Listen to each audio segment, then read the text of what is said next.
Bonjour à toutes et à tous et bienvenue dans ce nouvel épisode de Triathlon au quotidien, le podcast qui vous emmène dans ma vie de triathlète ordinaire en quête de performance.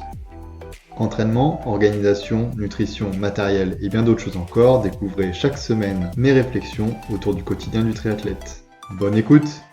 Bonjour à toutes et à tous et bienvenue dans ce 13e épisode de Triathlon au quotidien. Après une petite parenthèse en Allemagne où j'ai passé le week-end dernier puis quelques jours pour le boulot, je suis de retour en France et de retour à l'entraînement.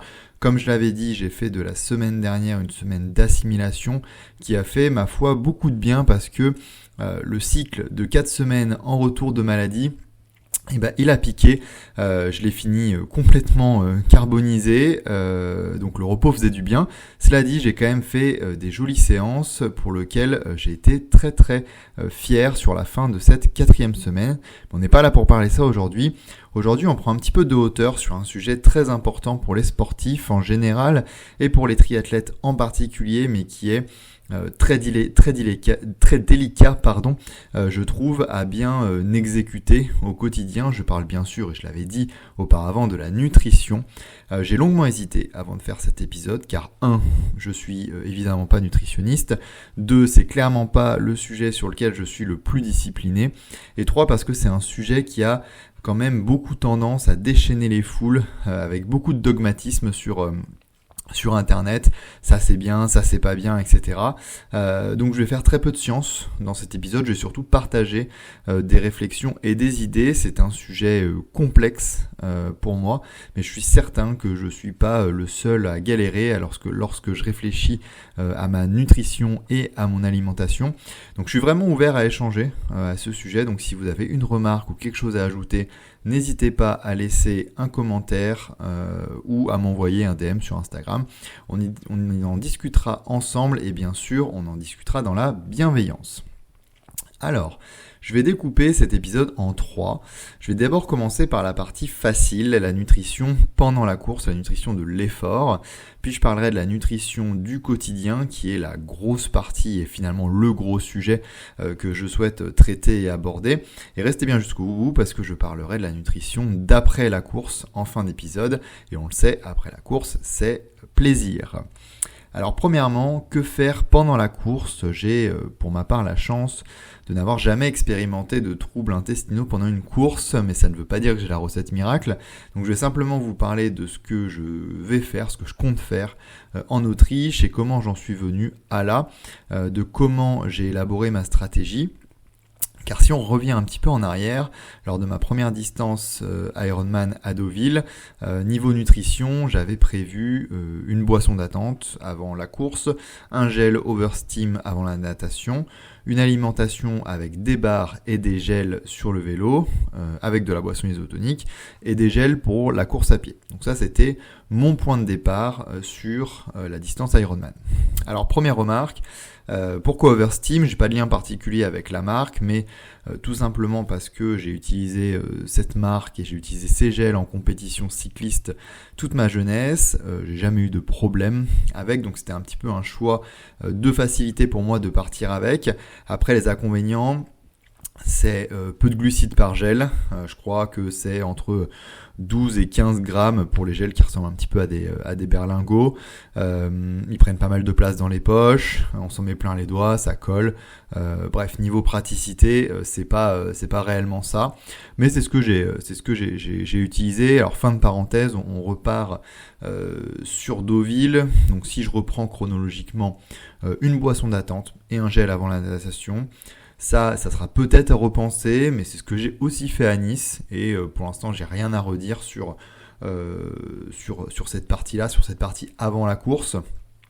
Pas d'alimentation en natation, évidemment. Donc, on passe tout de suite au vélo. Première erreur, le mélange barre et gel. Honnêtement, c'est hyper difficile pour moi de manger solide en compétition. C'est difficile à mastiquer, ça reste dans les dents, ça colle au fond de la gorge. Bref, clairement, il y a rien de bon. J'ai regretté très rapidement mon choix. Deuxième erreur, la boisson ISO. Sur le principe, c'est bien. Je trouve ça très bien pour augmenter son apport en glucides par l'hydratation. C'est conseillé par beaucoup de gens d'ailleurs. Ça permet aussi de compenser les pertes en minéraux, en électrolytes. Mais moi, dans mon cas, j'ai besoin d'avoir de l'eau plate, de l'eau pure, quoi. J'ai besoin d'avoir de l'eau pour me rincer la bouche.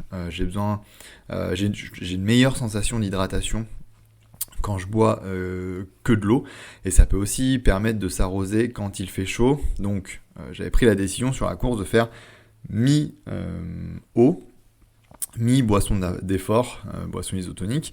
Mais du coup, avec cette stratégie 50-50, il résulte qu'au milieu de la partie vélo, il n'y a plus de boisson iso. Et c'est là où on se retrouve devant un choix. Soit on augmente son apport en glucides par l'alimentation, ce que j'avais pas trop envie de faire puisque les bars, comme j'ai pu le dire, ça passait pas trop.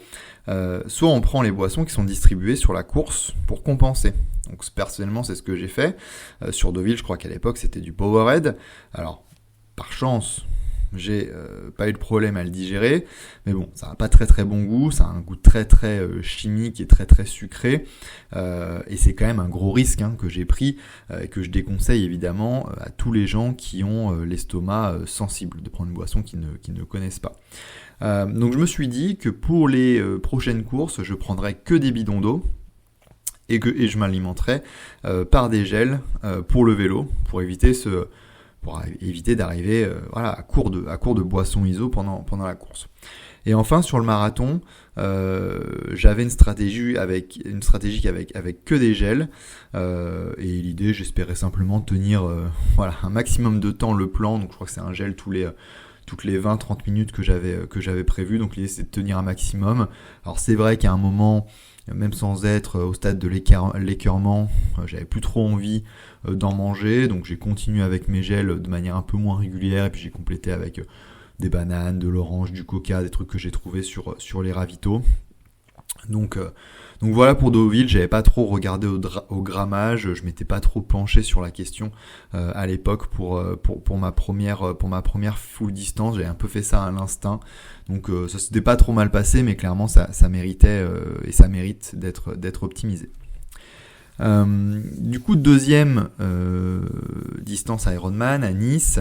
Donc là, je suis reparti sur boisson d'attente, gel avant la natation. Cette fois, un gel caféiné pour se mettre un petit coup de fouet. Côté vélo, j'ai appliqué ce que j'avais dit, donc j'ai pris que de l'eau et des gels. Au regard de la chaleur qu'il y a eu sur la course, je pense que j'ai bien fait. Et cette fois, au niveau gel, j'étais parti sur 60 grammes de glucides par heure. C'est pas énorme, mais j'avais pas été très très sérieux, et j'avais pas testé de nouveaux produits à l'entraînement, donc je suis resté sur ce que je connaissais, donc sur Oversteam. Et pour avoir 60 grammes avec Oversteam, il fallait déjà se trimballer pas mal de gel. Je suis parti avec 2 flasques remplies de gel, je crois 8 gels chacune si je me souviens bien.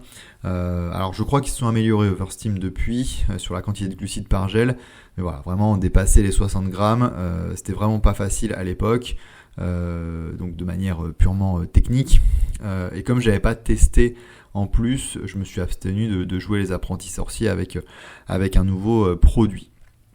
Et sur la course à pied, si vous avez écouté mon épisode débrief, vous savez que j'ai eu rapidement un coup de chaud, donc la nutrition n'était clairement plus la principale de mes préoccupations.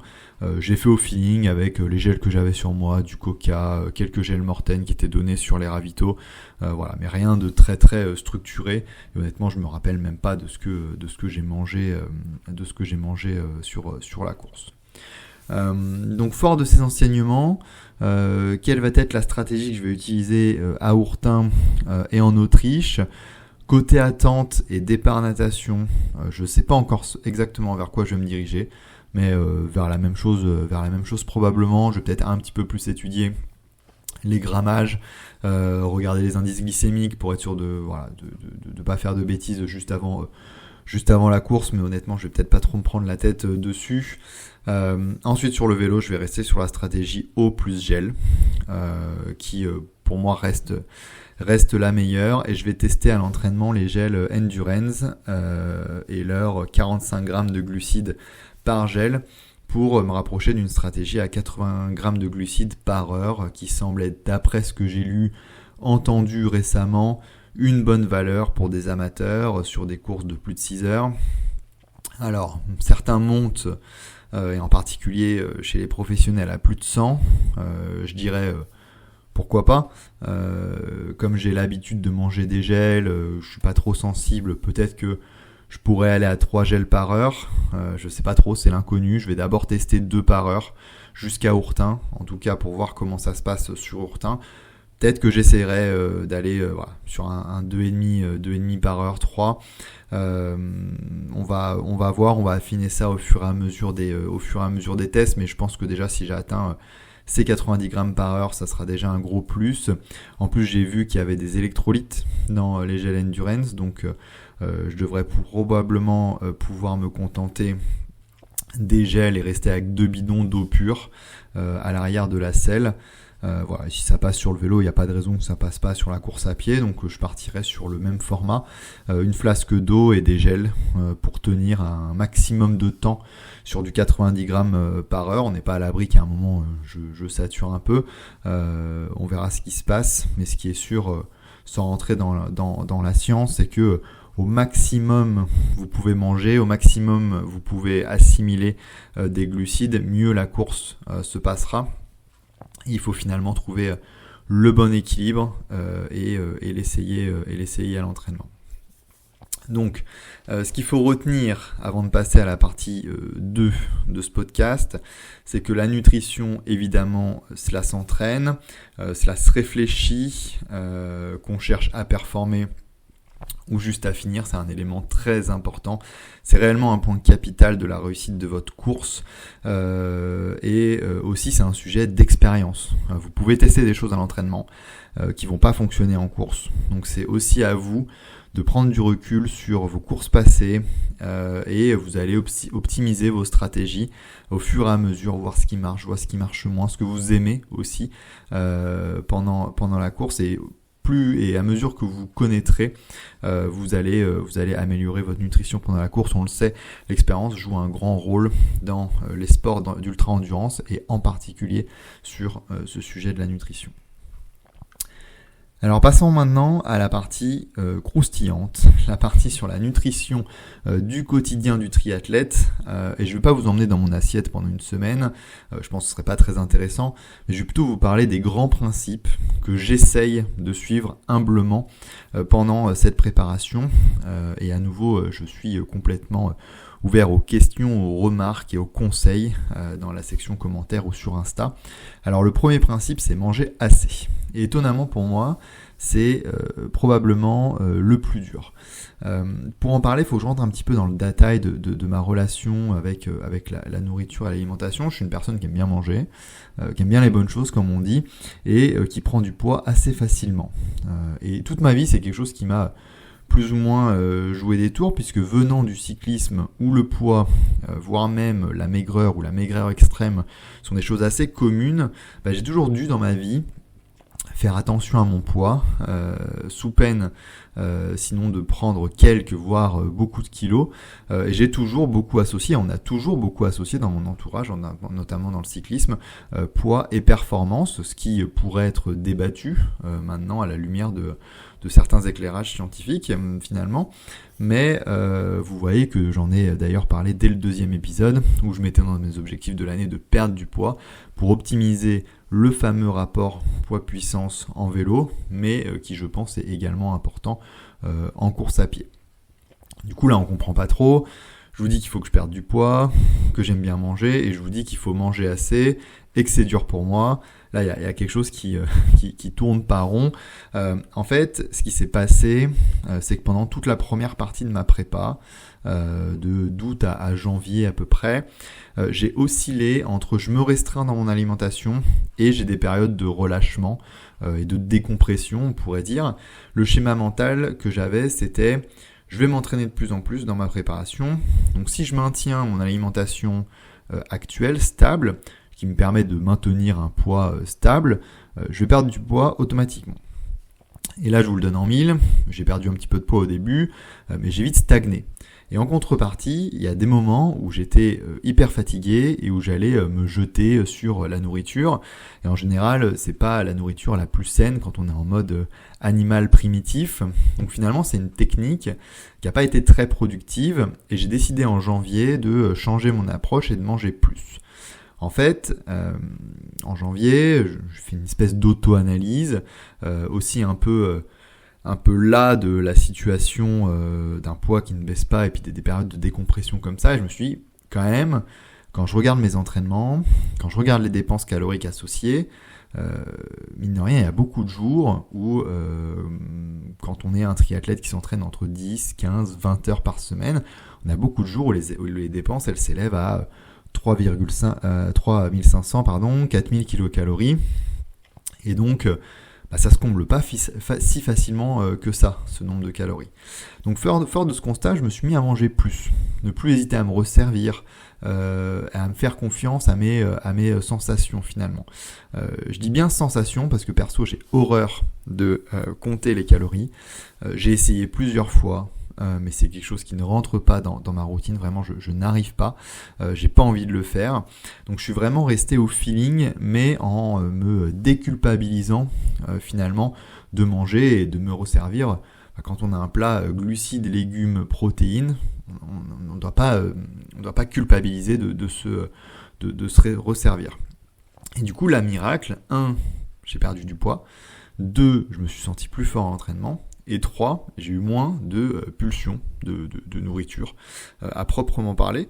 Donc pour le coup, sur ce principe-là, j'ai vraiment 0 conseil à donner vu que j'ai une relation perturbée à l'alimentation. Mais je dirais que n'ayez pas peur de manger beaucoup par rapport au commun des mortels. Voilà, c'est toujours une comparaison.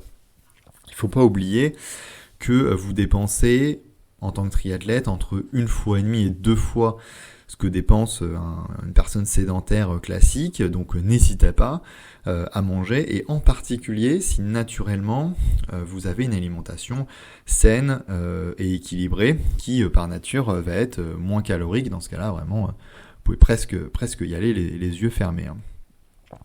Deuxième principe, manger des protéines. C'est également un point que j'ai longtemps laissé de côté. Les protéines, dans ma tête, c'était pour les bodybuilders et pas pour les sportifs d'endurance.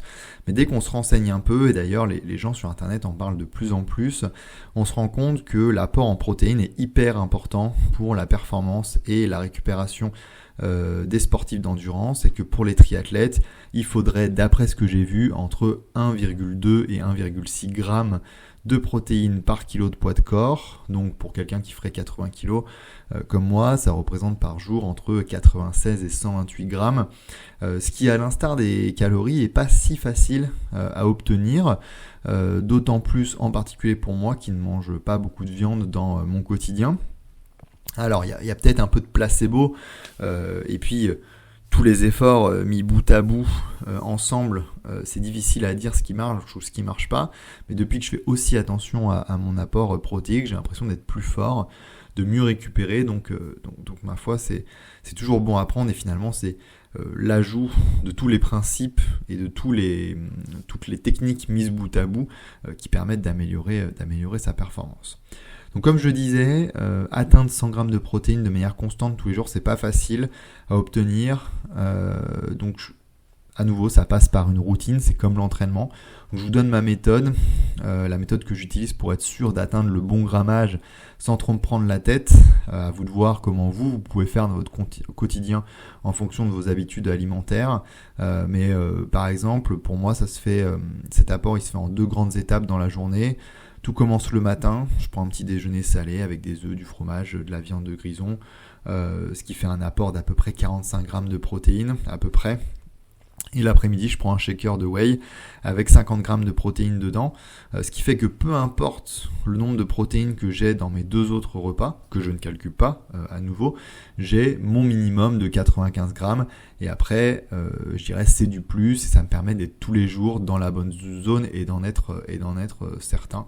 Donc, second principe, surveillez votre apport en protéines et essayez de faire le calcul au moins un jour de si oui ou non vous êtes dans les bonnes zones pour les sportifs d'endurance.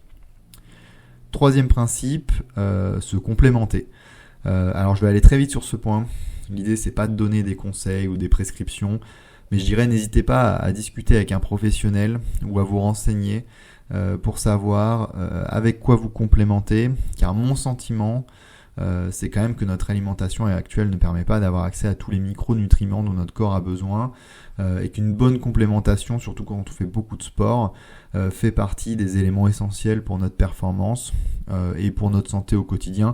Ça s'adresse aux triathlètes, mais ça s'adresse également à tous les sportifs et même à tout le monde, à tous les gens j'allais dire normaux, mais voilà, tous les gens du commun, on va dire, voilà, qui pourraient regarder, à voir si une complémentation ne serait pas utile et s'il n'y a pas quelques petites carences à droite et à gauche. Et enfin, dernier principe avec lequel tout le monde ne sera pas forcément d'accord, il est d'ailleurs peut-être un peu contraire avec ce que j'ai dit auparavant, mais écoutez-vous, faites-vous plaisir, dans la limite du raisonnable, ne vous infligez pas une trop grosse charge mentale avec l'alimentation. Si naturellement vous avez une alimentation hyper saine, que vous ne mangez pas de produits transformés, que vous buvez jamais et que tout ça vous convient, bah je dirais très bien, tant mieux, c'est parfait pour votre performance, c'est parfait pour votre santé et honnêtement je vous admire, mais pour ceux qui comme moi sont un peu moins sérieux, n'oubliez pas que voilà, des repas type fast-food, grosse bouffe entre copains et quelques verres d'alcool ne feront pas de vous des athlètes meilleurs, c'est sûr. Les repas, on va dire, qui sont pas healthy et l'alcool, ça impacte votre sommeil, ça impacte votre récupération. Donc forcément, ça impacte l'assimilation de vos séances, ça impacte votre capacité à vous motiver, à vous challenger à l'entraînement. Mais d'un autre côté, je suis aussi assez persuadé que vous priver de bons moments entre amis, en famille, et se faire des petits et des gros plaisirs parfois, ça va aussi impacter votre mental et votre psychologie, et vous serez peut-être pas plus fort physiquement en faisant ça, mais si vous vous restreignez trop, vous ne tiendrez pas dans la durée. Par exemple, je serais incapable, je pense, de suivre un régime draconien sur 6 ou 10 mois. Je pense que ça me ferait péter un câble et que du coup psychologiquement ça aurait un effet contraire finalement. Ça aurait un effet contraire par rapport à ma performance. Et à un moment, si vous vous restreignez trop, vous allez découpiller, hein, vous allez avoir une décompression. C'est le fameux effet yo-yo des régimes. Pour nous, c'est pareil. Donc on reste des amateurs. On joue pas d'argent sur nos courses. On essaye de se battre avec nos armes en fonction de notre entourage, en fonction de notre travail, en fonction de notre quotidien. Personnellement, je suis à un âge où j'ai aussi beaucoup d'amis qui se marient sur la période estivale souvent. Voilà, c'est en plein dans la période de compétition. Et j'ai pas envie, même si j'ai des objectifs ambitieux, de devoir faire des compromis entre des moments forts de la vie, de ma vie, mais aussi de la vie de mes proches, des moments qu'on peut partager avec ses proches, et voilà, et m'astreindre trop de restrictions et trop de charge mentale surtout. La question c'est pas de se dire il faut absolument faire n'importe quoi parce qu'on passe un moment entre amis, mais rien que le fait de pas se mettre de pression mentale, je pense que ça fait du bien. Donc voilà, c'était mon dernier principe et c'est ce que j'essaie de m'appliquer de manière raisonnable, se faire plaisir, être capable de faire la part des choses entre surveiller son alimentation, surveiller ce qu'on fait pour optimiser sa performance, mais pas se couper de ses proches et des moments importants de la vie des uns et des autres. Donc en résumé, côté nutrition, il n'y a pas de recette miracle, évidemment. Je ne peux que vous conseiller d'y aller petit à petit sur ces sujets. C'est une question d'expérience, c'est une question de maturité, comme pour la nutrition en course. Trouvez des petites améliorations, des petits gains que vous allez aller facilement chercher sans que ce soit trop lourd psychologiquement.